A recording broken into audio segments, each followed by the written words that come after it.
Hoy platicaremos entre cuates con Raúl Otero, un hombre que dice lo que piensa, de esos que no se limita por no quedar mal con alguien. Es polémico y auténtico. Tiene a sus fans y también a sus detractores. Nos platicará algunas experiencias, su visión personal en algunos temas y compartirá algunos de sus deseos. Puede ser un auténtico dolor de muelas insoportable o un gran apoyo si eres amigo. No es un hombre de medias tintas. Estamos entre cuates con Raúl Otero. Bienvenido, Raúl. Yo soy Raúl Otero, analista político independiente, y te invito a que te suscribas al canal de YouTube de mi amigo Enrique Luba.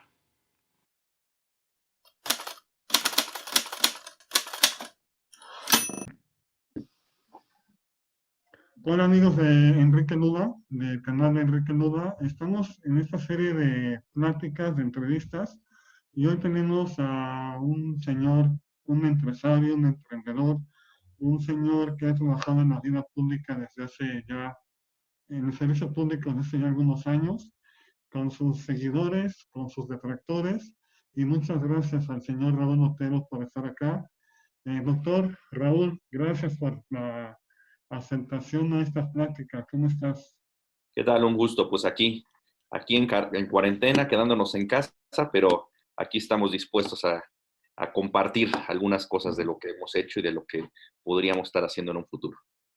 Muy bien, doctor. Pues vamos a empezar, si te parece bien, con lo que hacemos siempre en este programa. Es una dinámica en la que el invitado dice tres cosas de sí mismo, pero con una trampa. Dos van a ser ciertas y una va a ser mentira.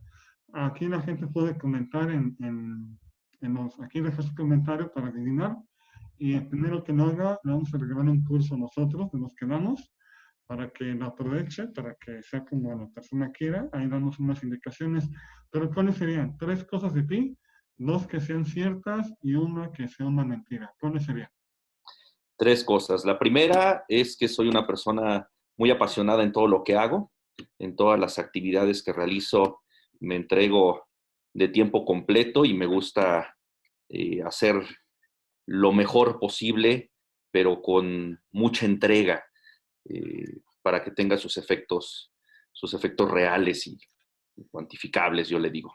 La segunda característica es que soy una persona muy paciente, soy una persona que todo el tiempo está siendo muy tolerante, podría decirlo. A veces puede ser una confusión o diferencia entre estas dos, pero procuro ser muy paciente en, en todas mis actividades, ¿no? En todas mis expectativas incluso. Y la tercera, que soy una persona muy racional y muy analítica. Me gusta irme a las fuentes originales de todos los comentarios, de todas las opiniones, de todas las versiones y tratar de disminuir los sesgos que existen en relación a algún tema en específico y me gusta ser muy racional y muy analítico en todo. Híjole, yo tengo una idea de cuál es la verdad, las dos verdades y la que no, pero yo no puedo jugar, yo no puedo participar, entonces, pero bueno, me imagino cuál es la que no es tanto. Raúl Otero, de niño, ¿cómo era Raúl Otero? ¿Era un niño tranquilo? ¿Era un niño aplicado, buenas calificaciones? ¿Era travieso? ¿Cómo era Raúl Otero de chiquillo? Siempre fui un alumno muy aplicado, de buenas calificaciones, pero que siempre tenía un problema, que era la indisciplina.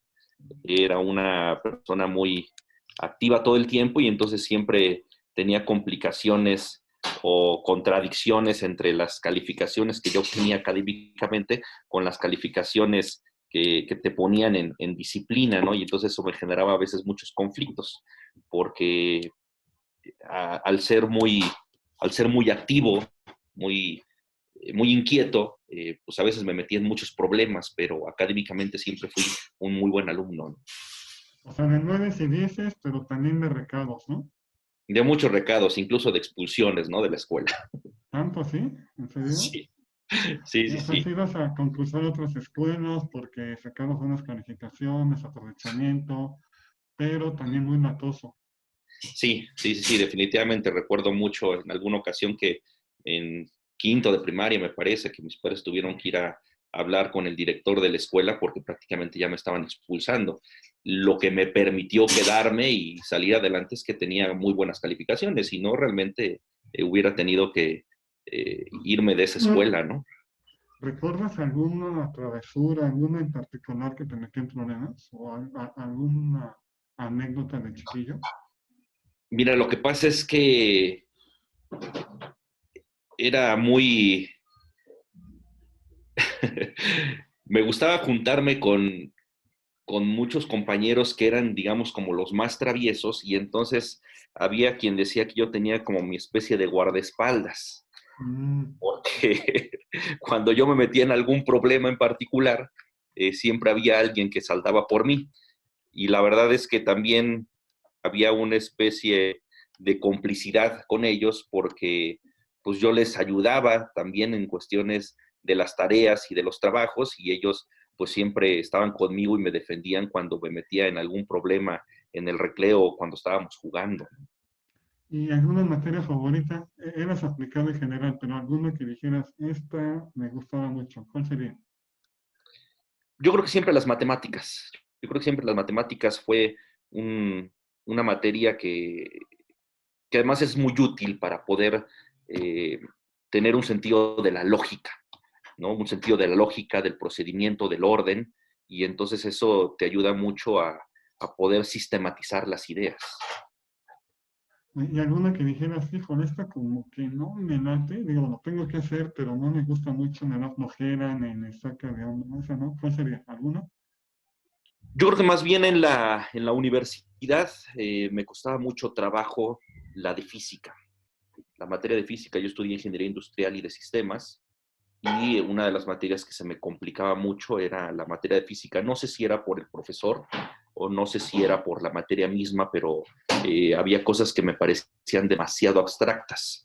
Entonces eso se me dificultaba mucho. Pero eso fue ya después, ¿no? O sea, ya en la Ya fue universidad. en la universidad, sí, en la escuela, digamos, primaria, secundaria, en realidad no recuerdo alguna materia que yo sintiera que fuera mi coco, o que se me complicara mucho, ¿no? Más bien fue ya más en la universidad.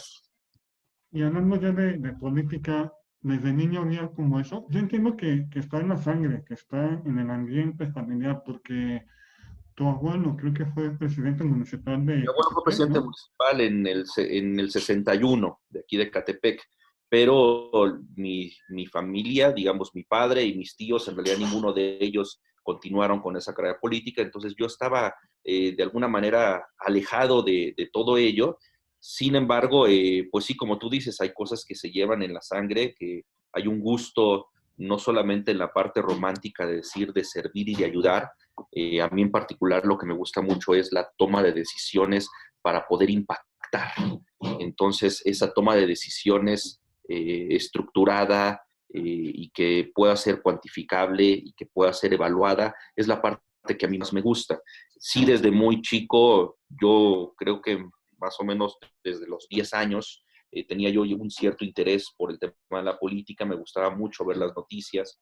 Recuerdo el evento, digamos, que más recuerdo, digamos, más viejo de niños, es cuando Salinas de Gortari toma la protesta de la presidencia de la República. Creo que fue un evento que yo seguí en televisión todo el tiempo, después fui siguiendo a través de las noticias todo su sexenio, y obviamente uno de los eventos que más me impactó fue justamente la muerte de Luis Donaldo Colosio. Creo que es algo que a mí me marcó, más allá del asunto partidario, porque en realidad yo nunca he sido priista ni he sido afín del PRI, aunque he participado en administraciones públicas del PRI. El tema de Luis Donaldo Colosio me impactó mucho, y además le di mucho seguimiento después. O sea, posteriormente, cuando yo estaba en la prepa o me encargaban algún trabajo en particular que tuviera que ver con asuntos de política o que tuviera que ver con asuntos económicos o sociales, la referencia de Luis Donaldo Colosio siempre fue para mí muy importante. El foro política seguiste la toma de protestas de Carlos Salinas. Estaba Sí. muy chiquito, ¿qué? ¿10 años más o menos? Una cosa así. Pues estamos hablando que fue que en el 89, ¿no? 89 de haber tenido unos 88, bueno. 88, 8 o 9 años, es correcto. Y, y no era común, ¿no? Que un niño de esa edad estuviera tan al pendiente de No, en un realidad tema no era común polémico. desde esa edad, incluso posterior en la secundaria, digo, en la secundaria realmente nadie tenía o actualmente tiene un interés en particular por la política. Y yo recuerdo mucho que sobre todo en la secundaria yo tenía una participación muy especial de opinión sobre lo que estaba ocurriendo en el país, sobre todo en el país, no me centraba mucho en la parte local o en la parte municipal, sino era más bien una opinión general del país e incluso una opinión mundial, ¿no? O sea, se empezaban a formar o a generar especulaciones de cómo ibas a ir consolidando tu forma de pensar en esos temas. Y no era muy común y creo que desde ahí te vas dando cuenta que tienes un interés en particular. Entonces yo ya lo tenía como muy definido desde esa edad el poder participar en política y bueno,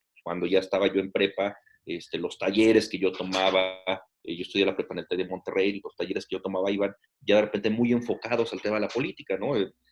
Todo el tiempo estuve estudiando oratoria y comunicación verbal, por ejemplo, justamente enfocado a que un día yo iba a estar participando en cuestiones de política. Entonces trataba de irme preparando académicamente con algunas aptitudes, algunos talleres que me permitieran tener algunas herramientas para poder sortear lo que viniera, ¿no? Y entonces, te interesaba, te fuiste preparando de alguna manera para que iba a venir con esos talleres, con esos cursos, alguna acción en concreta donde dijéramos, ya Raúl Lutero está haciendo algo de política. ¿Cuál sería? Bueno, es que podía medirse de diferentes formas, pero por ejemplo me parece que no recuerdo si fue en segundo o tercer año de la prepa, en una de las materias tenías la obligación de participar como en una especie de formación de partidos políticos. Entonces había quien se lo tomaba a, a diversión o solamente por el trámite de cumplir con la materia. Y yo formé mi partido político en la prepa, digámoslo así, y lo sometías incluso a votaciones, tenías que pasar a todos los salones de clase a promover tu partido y tu plataforma y tu programa. Y recuerdo que éramos muchos partidos políticos los que estábamos compitiendo y quedamos en segundo lugar. Nos ganó en primer lugar el Piruli. El Piruli era el nombre era el Pilí, era el nombre del partido político que nos ganó en primer lugar, obviamente por el morbo y la guasa del nombre del partido político. Pues en la preparatoria nos ganaron el primer lugar, pero el segundo lugar que nosotros obtuvimos fue construido a partir de un trabajo serio y responsable de lo que estábamos haciendo, porque incluso no solamente fueron las votaciones, después tuvimos que hacer una especie de Cámara de Diputados donde teníamos nuestros diputados federales, representantes de cada uno de los partidos políticos, y bueno, pues ahí se demostró ya en el debate y en la presentación que el partido que nosotros habíamos conformado lo habíamos sustentado de manera seria y responsable con un programa y con ideas muy concretas que bueno, cuando ya nos enfrentamos a los diversos partidos políticos que se habían formado ahí en la prepa, bueno, se daba un trabajo serio. Entonces, al principio esto parecía un juego, ¿no? Pero es un juego que te va formando.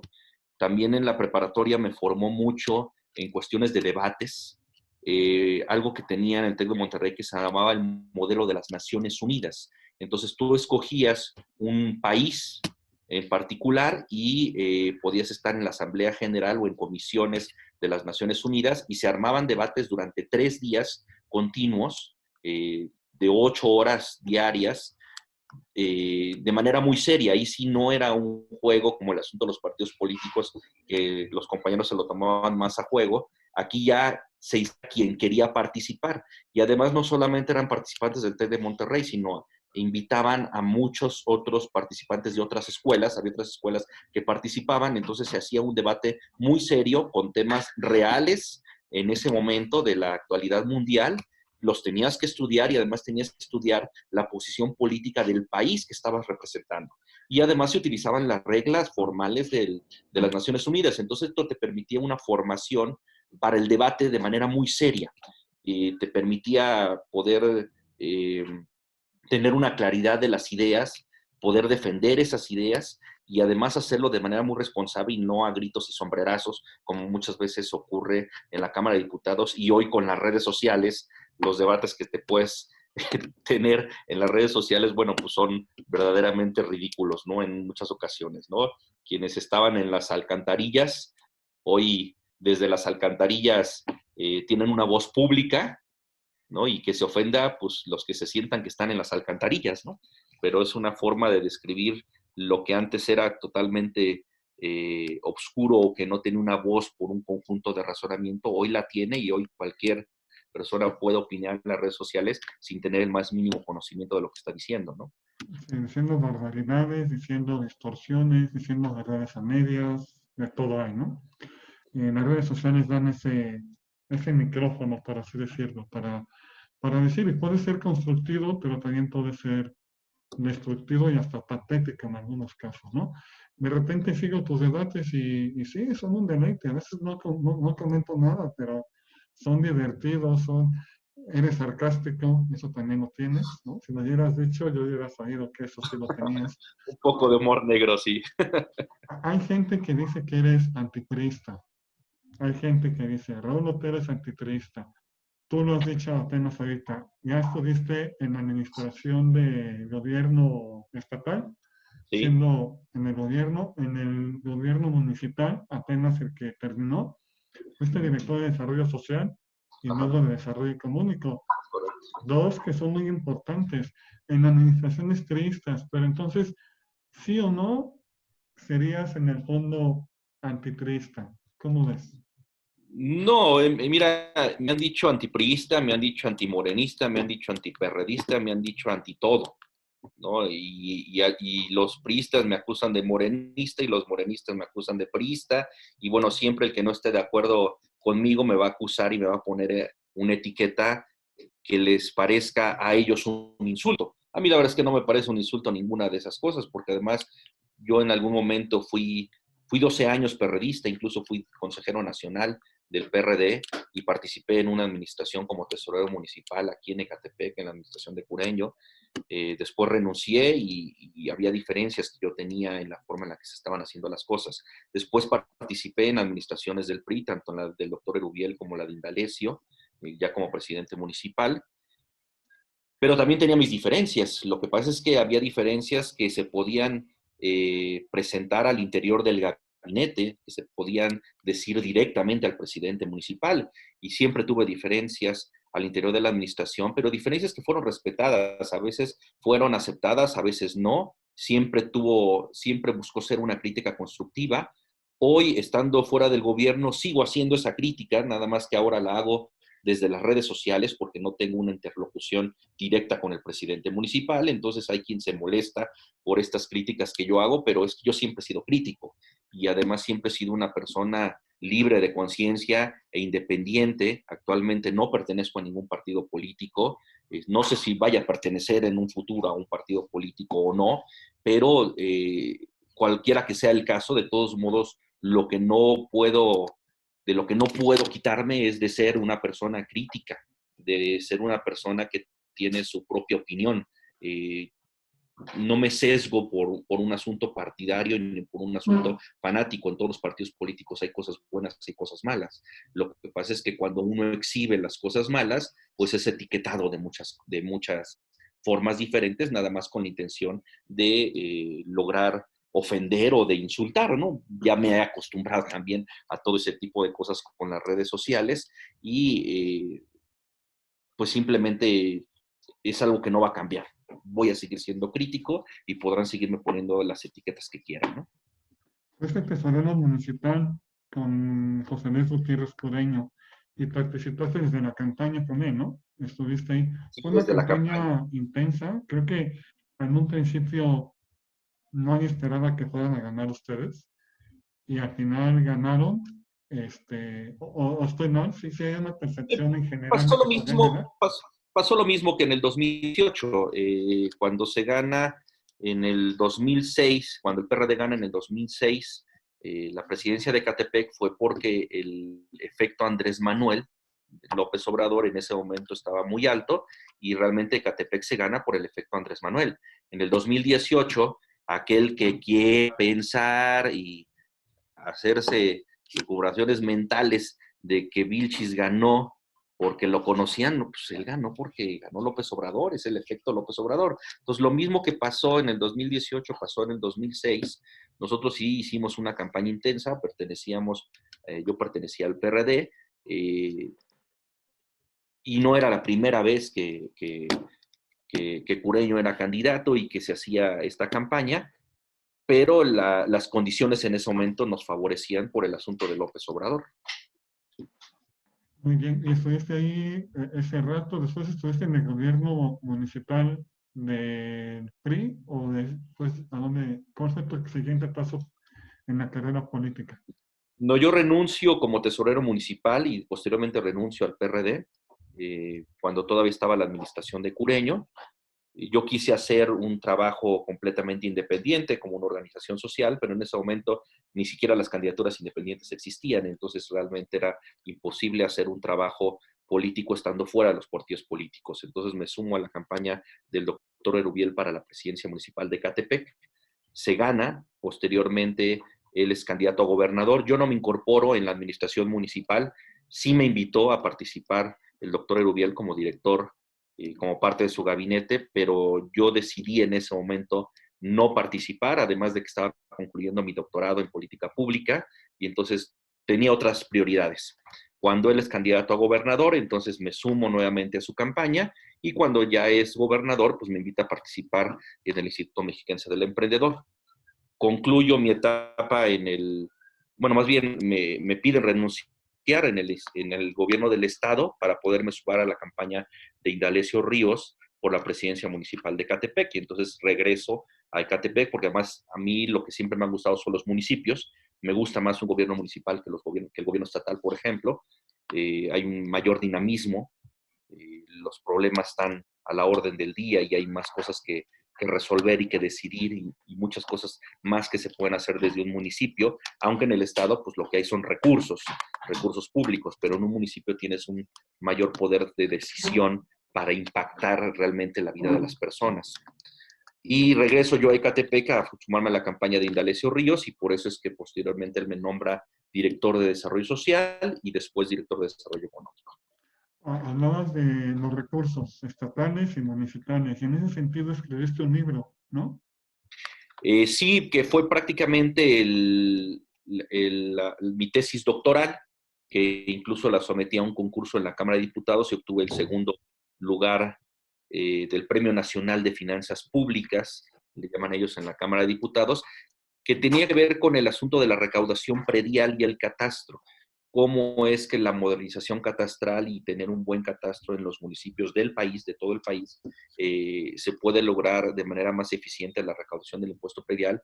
Y esto es muy importante porque son ingresos propios que te permiten tener un mayor gasto público en los municipios. Normalmente siempre andan pidiendo mayores transferencias federales, pero si los municipios se concentraran más en modernizar su catastro, tendrían más recursos propios y por lo tanto tendrían más recursos para poder invertir en su municipio y tener más gasto de inversión. O básicamente eso es de lo que hablaba mi tesis doctoral, que bueno, después pasó en términos del premio y bueno, pues está también como un libro, ¿no? Porque escribiste dos libros, ¿no? Hasta ahorita, creo que sí, ¿no? ¿Van dos? Uno ese y uno de la izquierda mexicana. Sí, ya no recuerdo ahorita bien el nombre, pero era como algo así como Esperanza Perdida. Era una esperanza perdida que refería al partido político del Partido de la Revolución Democrática. Creo que fue un movimiento que, que se perdió, que en el paso de los años no logró institucionalizarse como partido político y eso perdió muchas oportunidades. Yo lo escribo prácticamente a lo largo de 2, 3 años con experiencias propias y bajo un análisis específico de partidos políticos de Samuel Huntington, y eso me permite tener una realidad de lo que pasaba en el PRD y además fue parte también como una explicación, digamos, más académica del por qué yo renuncio al PRD. O sea, es muy fácil decir en las redes, no, tú renunciaste al PRD porque no te dieron lo que querías, ¿no? O por un interés propio, hay un montón de respuestas simplistas y superficiales que le pueden a uno atribuir, pero cuando yo escribo ese libro era una especie de respuesta académica del porqué y las razones justificadas de, del por qué yo ya no quería estar en el PRD, porque el PRD ya era una esperanza perdida que hoy, pues, me da la razón lo que escribí en aquel entonces, ¿no? El PRD terminó siendo un partido de minorías, un partido de minoritario, no de minorías, minoritario, y un partido que terminará siendo un partido de diputaciones plurinominales. Incluso ahí yo hago referencias también respecto a López Obrador y a Marcelo Ebrard, que debió de haber dejado pasarlo en algún momento y no hubiera tenido que esperar 18 años para ser presidente de la República. ¿Tú eres de izquierda? ¿Te consideras de izquierda? Yo soy de izquierda y me considero una persona de izquierda. Mis detractores dirán que no tengo nada de izquierda, pero son convicciones propias y yo me considero una persona de izquierda. Oye, pero también tienes, bueno, no, pero, aparte del aspecto político, tienes una carrera empresarial también, ¿no? Tienes tus negocios, y más ahorita que no estás ejerciendo algún puesto público, pues de algo en algo tienes que trabajar, de algo tienes que Claro. seguir viviendo, entonces tienes una faceta empresarial, ¿no? ¿Nos platicas algo de eso? Sí, mira, la política es un vicio. Quien entra a esto difícilmente se puede salir y es una forma de vida. Teniendo o no teniendo cargo, participas en política. Pero no se puede esperar vivir de la política. Quien está esperando vivir de la política o hacerse rico a partir de la política, entonces ya de entrada está equivocado en el sentido de dónde está parado. Entonces, siempre desde que yo participé en política tuve muy claro la intención de tener un respaldo económico propio, es decir, un negocio, algo que me permitiera subsistir con los altibajos que te puede dar la política y no estar dependiendo económicamente de ello, porque las personas que dependen económicamente de la política, entonces sus opiniones pues simplemente van a depender de esa condición económica, ¿no? Entonces, el tener esa posibilidad te da la libertad de conciencia y te da la libertad de poder opinar y decir lo que tú crees conveniente, ¿no? Porque no estás bajo el riesgo de que te puedan correr o no. A mí en la administración de Indalecio, desde el tercer mes, las voces de pasillo me corrían. Duré 3 años en la administración y nunca me corrieron, pero porque yo tenía esa libertad y tenía la posibilidad de que si me corrían, pues económicamente no iba a tener esa complicación. Hoy también me acusan de estar criticando al gobierno de Ecatepec por no haber tenido un hueso, ¿no? Porque así es la forma coloquial de decirlo, ¿no? Yo les digo, pues yo como carne, no como sobras, ¿no? Entonces, no es un asunto de un hueso, no es un asunto de un cargo. Sí me gusta la política, pero la parte económica siempre tiene que estar separada de la parte política. Y efectivamente, desde hace más de prácticamente 14 años tengo un negocio fabrico pintura, yo la fabrico, no la distribuyo, yo soy fabricante de pintura y posteriormente tuve la oportunidad de poner un negocio de una franquicia de comida rápida que ha tenido ahí sus altibajos, pero pues siempre andas buscando nuevas formas. Actualmente a lo que me dedico es trabajo en un despacho de consultoría de asesoría para municipios y además ando incursionando en una nueva etapa un poco rara y complicada, que es aprender a ser trader de criptomonedas. Ya llevo algunos meses instruyéndome en esto, perdiendo también dinero, a veces ganando, pero bueno, pues es parte del aprendizaje, porque pues tienes que también estar buscando otras formas totalmente independiente al asunto político, que es la subsistencia económica y por la seguridad patrimonial y familiar, ¿no? Es una pregunta muy directa y tengo una curiosidad, nadie nos oye. ¿Te gustaría ser presidente municipal de Catepec? Y claro, y no tengo por qué negarlo, creo que es algo que siempre lo he dicho en público y en privado. Las condiciones no se han dado y no sé si algún día se darán, ojalá así sea, pero toda mi vida me he preparado para tomar decisiones que impacten la vida pública y la vida privada de las personas. Y creo que desde la posición del presidente municipal, además del municipio más poblado del país, puedes lograr hacer eso.